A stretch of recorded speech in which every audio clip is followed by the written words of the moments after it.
8 اکتوبر کے قیامت خیز زلزلے کی بات کریں گے۔ 8 اکتوبر 2005 کے قیامت خیز زلزلے کو 19 برس بیت گئے، جس کے غم آج بھی تازہ ہیں۔ 19 سال قبل آزاد جموں کشمیر میں مجموعی طور پر 46,000 سے زائد افراد جاں بحق ہوئے تھے۔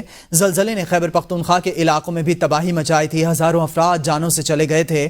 خیبر پختونخوا اور آزاد کشمیر کے علاقوں میں مجموعی طور پر 86,000 سے زائد افراد لقمہ اجل بنے تھے۔ زلزلے کے باعث متاثرہ علاقوں میں اربوں کی املاک تباہ ہوئیں۔ قیامت خیز زلزلے میں آزاد کشمیر کے شہر مظفر آباد، باغ، نیلم ویلی، جہلم ویلی اور آبلہ کوٹ سب سے زیادہ متاثر ہوئے تھے۔ 8 اکتوبر کا زلزلہ آج بھی اپنے غم تازہ لیے ہوئے ہے۔ زلزلے نے صوبہ خیبر پختونخوا کے علاقوں میں بھی تباہی مچائی تھی۔ زلزلے میں بالا کوٹ صفحہ ہستی سے مٹ گیا تھا۔ مظفر آباد، باغ میں اور نیلم ویلی میں شدید زلزلہ تھا، جس کی وجہ سے کئی مکانات منہدم ہو گئے تھے، لوگوں کی جانیں چلی گئی تھیں۔ 8 اکتوبر کے زلزلے کے بعد پورے پاکستان نے بہت زیادہ کنٹریبیوشن کیا تھا۔ پاکستان کی عوام کی جانب سے زلزلہ متاثرین کے لیے امداد کے ٹرک روانہ کیے گئے تھے۔ زلزلے کے بعد پاکستان کے عوام اپنے زلزلے سے متاثرہ بھائیوں کے ساتھ کھڑے رہے۔ 8 اکتوبر 2005 کو یہ قیامت خیز زلزلہ آیا تھا۔ 19 برس قبل آزاد جموں کشمیر میں 46,000 سے زائد افراد جاں بحق ہو گئے تھے۔ 8 اکتوبر 2005 کو آنے والے زلزلے کی آج 19ویں برسی منائی جا رہی ہے۔ 8:52 پر آنے والے زلزلے کی شدت 7.6 تھی، جس میں اسلام آباد سے کشمیر اور شمالی علاقوں تک ہر طرف تباہی اور قیامت خیز مناظر دیکھنے کو ملے۔ تباہی کے 19 سال بعد تحصیل بالا کوٹ میں انفراسٹرکچر کی بحالی تعمیر نو کے حوالے سے بالا کوٹ سے ہمارے نمائندہ فرید چوہدری رپورٹ کر رہے ہیں۔ جی، میں اس وقت موجود ہوں گورنمنٹ ہائی سکول بالا کوٹ کے اس مقام پر جہاں پر 8 اکتوبر 2005 کو آج سے 19 سال پہلے یہاں پر زلزلہ آیا تھا۔ 17,500 لوگ شہید ہوئے تھے، 80,000 لوگ زخمی ہوئے۔ جہاں پر ہم کھڑے ہیں بالا کوٹ میں، یہ 0 پوائنٹ کہلاتا ہے۔ یہ ریڈ زون قرار دیا گیا تھا کہ یہاں پر 30 سال تک کسی قسم کی کنسٹرکشن نہیں ہو سکتی، کیونکہ یہاں پر کسی بھی وقت کوئی اور بڑا زلزلہ آ سکتا ہے۔ تو اس سیسمک رپورٹ کو آنے کے بعد حکومت پاکستان نے بالا کوٹ کو ریڈ زون قرار دے کر بالا کوٹ کے شہریوں کے لیے بکریال کے مقام پر ایک نیا شہر بنانے کا اعلان کیا تھا، جس کا افتتاح 2007 میں اس وقت کے صدر پرویز مشرف نے کیا تھا، لیکن 2008 میں جمہوری حکومت آنے کے بعد وہاں پر کام روک دیا گیا۔ کو بتائیں سی ڈی اے کا بڑا action, Khyber Pakhtunkhwa house cell کرنے کا عمل شروع۔ خیبر پختونخوا ہاؤس کے متعدد بلاک سیل کر دیے گئے۔ سی ڈی اے ذرائع کا کہنا ہے کہ بلڈنگ رول کی خلاف ورزی پر کے پی کے ہاؤس کو سیل کیا جا رہا ہے۔ اسلام آباد میں سی ڈی اے کا آپریشن خیبر پختونخوا ہاؤس کے متعدد بلاکس کو سیل کر دیا گیا ہے۔ بلڈنگ رولز کی خلاف ورزی پر کے پی کے ہاؤس کو سیل کیا جا رہا ہے، سی ڈی اے ذرائع کا ایسا بتانا ہے۔ اسپیکر خیبر پختونخوا اسمبلی بابر سلیم سواتی نے خیبر پختونخوا ہاؤس کو سیل کرنے کی تفصیلات طلب کر لیں۔ آئی جی اسلام آباد کے خلاف ایف آئی آر درج کرانے کے لیے صوبائی وزیر قانون آفتاب عالم سے رائے بھی مانگ لی گئی۔ اسپیکر بابر سلیم سواتی نے کہا ہے کہ حکومت بتائے کہ پی ہاؤس پر حملہ آور ہونے والوں کے خلاف کیا کارروائی ہوگی۔ فاٹا ہاؤس کے بارے میں بھی حکومتی موقف سے آگاہ کیا جائے گا۔ خیبر پختونخوا اسمبلی نے کے پی کے ہاؤس اسلام آباد کو سیل کرنے اور پولیس کی جانب سے حملے اور توڑ پھوڑ کے حوالے سے تحقیقات کے لیے صوبائی اسمبلی کے 11 حکومتی اور اپوزیشن ممبران پر مشتمل کمیٹی تشکیل دے دی ہے۔ اسپیکر بابر سلیم سواتی نے 2 MPAs کی پروڈکشن آرڈر جاری کر دیا اور کل کے اجلاس میں دونوں اراکین اسمبلی کو لانے کی ہدایت بھی کر دی ہے۔ اسپیکر خیبر پختونخوا اسمبلی کی سیکریٹری کو اسلام آباد پولیس کی زیر حراست 2 اراکین اسمبلی کے پروڈکشن آرڈر جاری کرنے کی درخواست اور ہدایت۔ اراکین میں وزیر اعلیٰ کے معاون خصوصی ملک لیاقت علی اور سابق صوبائی وزیر انور زیب شامل ہیں۔ دونوں اراکین کو ڈی چوک احتجاج کے موقع پر اسلام آباد پولیس نے گرفتار کیا۔ آپ کو بتائیں اسپیکر خیبر پختونخوا اسمبلی کے حوالے سے وزیر اعلیٰ کے معاون خصوصی ملک لیاقت علی اور سابق صوبائی وزیر انور زیب اسپیکر خیبر پختونخوا اسمبلی کی 2 اراکین اسمبلی کے پروڈکشن آرڈر جاری کرنے کی ہدایت سامنے آئی ہے۔ دونوں اراکین کو ڈی چوک احتجاج کے موقع پر لانے کا حوالہ دیا گیا ہے۔ وزیر دفاع خواجہ آصف کا الیمین گنڈاپور سے متعلق اہم انکشاف، کہا الیمین گنڈاپور یہاں سے نکلے ہیں، مونال ریسٹورنٹ سے ضلع ہری پور میں داخل ہوئے ہیں۔ الیمین گنڈاپور نے رات عمر ایوب خان کے گھر بسر کی ہے۔ سوشل میڈیا پر تصویریں لگی ہوئی ہیں کہ الیمین گنڈاپور ڈگی میں بیٹھے ہوئے ہیں۔ خواجہ آصف کا کہنا ہے کہ ایک صوبائی حکومت نے فیڈریشن پر حملہ کیا، یہ غداری اور بغاوت کے زمرے میں آتا ہے۔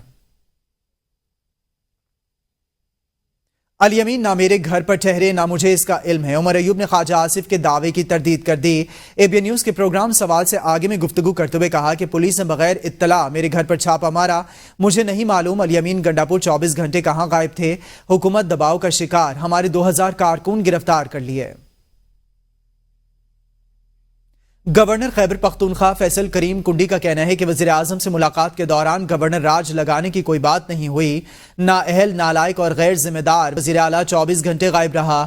الیمین گنڈاپور خود ساختہ روپوش رہے، الیمین گنڈاپور کی روپوشی سے متعلق حقائق سامنے آئیں گے۔ فیصل کریم کنڈی نے کہا بھارتی وزیر خارجہ کو جلسے میں شرکت کی دعوت دینا ملک دشمنی ہے، ان لوگوں نے IMF کو خطوط لکھے۔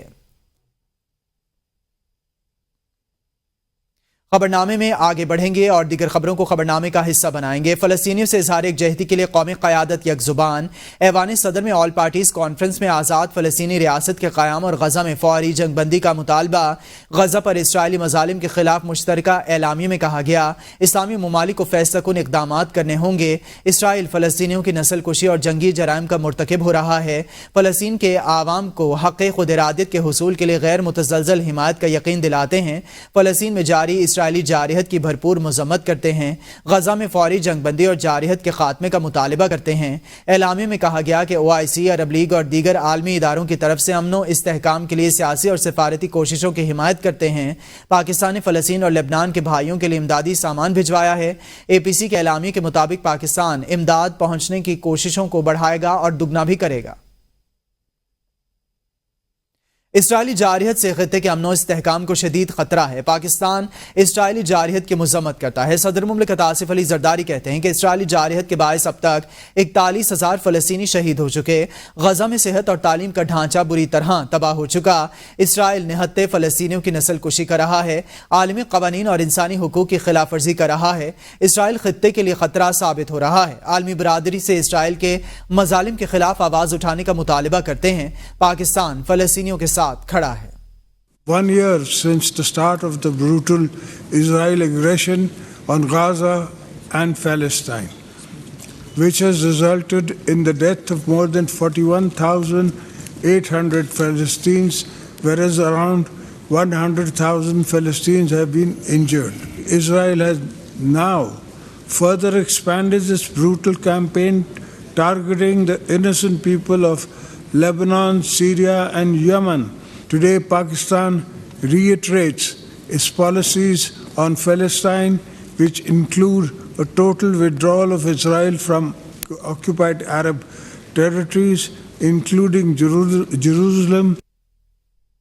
دو ریاستی پیغام کی تائید نہیں کرنی چاہیے، وزیراعظم شہباز شریف کا فلسطینیوں سے اظہار یکجہتی کے لیے بلائی گئی APC سے خطاب، کہا فلسطینی عوام کو بدترین اسرائیلی جارحیت کا سامنا ہے، عالم اسلام کو آگے بڑھ کر عملی اقدامات کرنا ہوں گے، ہم سب فلسطین کے ساتھ کھڑے ہیں، فلسطین کی آزاد ریاست کا قیام اور القدس شریف اس کا دارالخلافہ ہونا چاہیے، وقت آ گیا ہے کہ خون ریزی کو بند کرانے کے لیے اپنی تمام کاوشیں بروئے کار لائی جائیں۔ کہ جب بھی پاکستان کو کسی بھی چیلنج کا سامنا ہوا تو پوری سیاسی اور مذہبی قیادت اکٹھی ہوئی اور یک زبان کے ساتھ انہوں نے نہ صرف اپنے جذبات کا اظہار کیا بلکہ ٹھوس تجاویز پیش کی، اور عالم اسلام کو اب آگے بڑھنا چاہیے اور عملی اقدامات کرنے چاہیے۔ فلسطین کی آزاد ریاست کا قیام اور القدس شریف اس کا حتمی دارالخلافہ ہونا چاہیے۔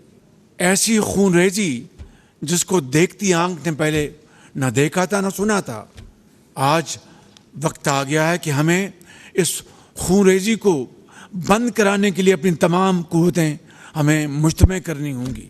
آج ہم ایک ورکنگ گروپ بنائیں گے، نہ صرف پاکستان کا پیغام دے بلکہ عالم اسلام کے مسلمانوں کا بھرپور پیغام پہنچائیں، تو اس کے لیے انشاءاللہ ہم فی الفور اقدامات اٹھائیں گے۔ اسرائیل نہتے فلسطینیوں پر ظلم کے پہاڑ توڑ رہا ہے. فلسطین ایشو پر خاموش لمحہ فکریہ ہے. سابق وزیر اعظم نواز شریف کہتے ہیں کہ فلسطین ایشو پر اقوام متحدہ بے بس ہے. ایسے عالمی ادارے کا کیا فائدہ جو دنیا کو انصاف نہ دے سکے. فلسطینی بھائیوں کا خون ضرور رنگ لائے گا. ایسا نہیں ہو سکتا کہ ظلم کرتے رہیں اور ہم دیکھتے رہیں. اسرائیل کے پیچھے عالمی طاقتیں ہیں. ہم فلسطینی بھائیوں کے ساتھ کھڑے ہیں اور کھڑے رہیں گے, تنہا نہیں چھوڑیں گے.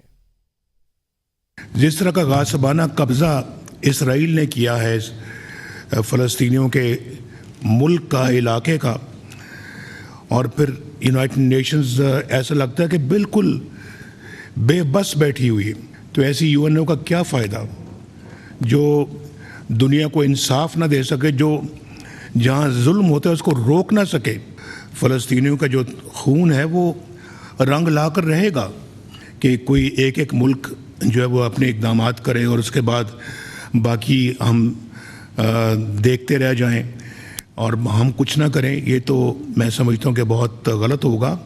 اور آپ جانتے ہیں کہ اسرائیل کیوں دندناتا پھرتا ہے. اس کے پیچھے عالمی طاقتیں ہیں جو کہ میٹر کرتی ہیں. Chairman Peoples Party Bilawal Bhutto Zardari نے آل پارٹیز کانفرنس سے خطاب کرتے ہوئے کہا کہ اگر وزیر اعظم فیصلہ کرتے ہیں کہ باقاعدہ جنگ کی ضرورت ہے تو اس کانفرنس میں بیٹھے ہوئے تمام لوگ آپ کا ساتھ دیں گے. آج کا یہ فورم واضح پیغام دیتا ہے کہ ہم فلسطینی بہنوں اور بھائیوں کے ساتھ کھڑے ہیں. اگر اس مقدمے کو پوری دنیا کے سامنے اٹھانا ہے تو اس کانفرنس میں تمام سیاسی جماعتیں بھرپور ساتھ دیں گی. ہم سیاسی جنگ لڑنے کے لیے تیار ہیں.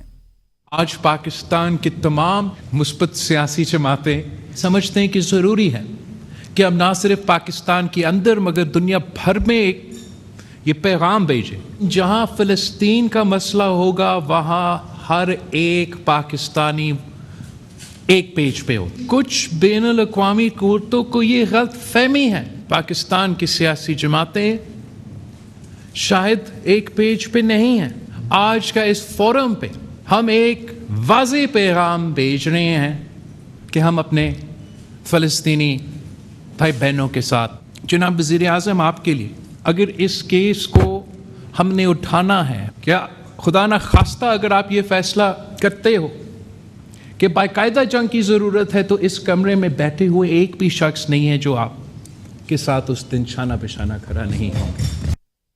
مسلم لیگ نون کے سینٹ میں پارلیمانی لیڈر سینیٹر عرفان صدیقی نے کہا ہے کہ تحریک انصاف نے مظلوم اہل فلسطین سے اظہار یکجہتی کی آل پارٹیز کانفرنس میں شرکت سے انکار کیا ہے.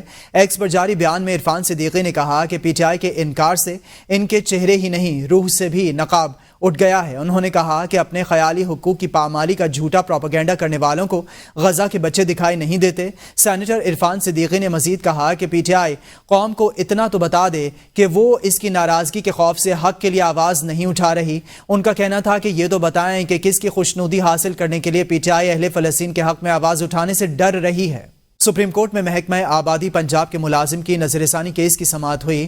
دوران سماعت چیف جسٹس قاضی فائز عیسیٰ نے مارشل لاء کے نفاذ سے متعلق اہم ریمارکس دیے ہیں. چیف جسٹس نے کہا کہ عدالتی فیصلے کی مثالوں نے ملک کا بیڑا غرق کر دیا ہے. عدلیہ کبھی مارشل لاء کی توثیق کر دیتی ہے کیا؟ ججز آئین کے پابند نہیں. چیف جسٹس نے مزید کہا کہ ججز کی اتنی فراخ دلی غیر آئینی اقدام کی توثیق کر دی جاتی ہے. پاکستان میں یہی ہو رہا ہے, ایک کے بعد دوسرا مارشل لاء آ جاتا ہے. غیر آئینی اقدام کی توثیق کا اختیار ججز کے پاس کہاں سے آ جاتا ہے؟ عدالتی فیصلہ آئین و قانون سے بالاتر نہیں ہو سکتا. لگتا ہے وقت آ گیا ہے کہ ججز کی کلاسز کرائی جائیں. کیا جج بننے کے بعد آئین و قانون کے تقاضے ختم ہو جاتے ہیں؟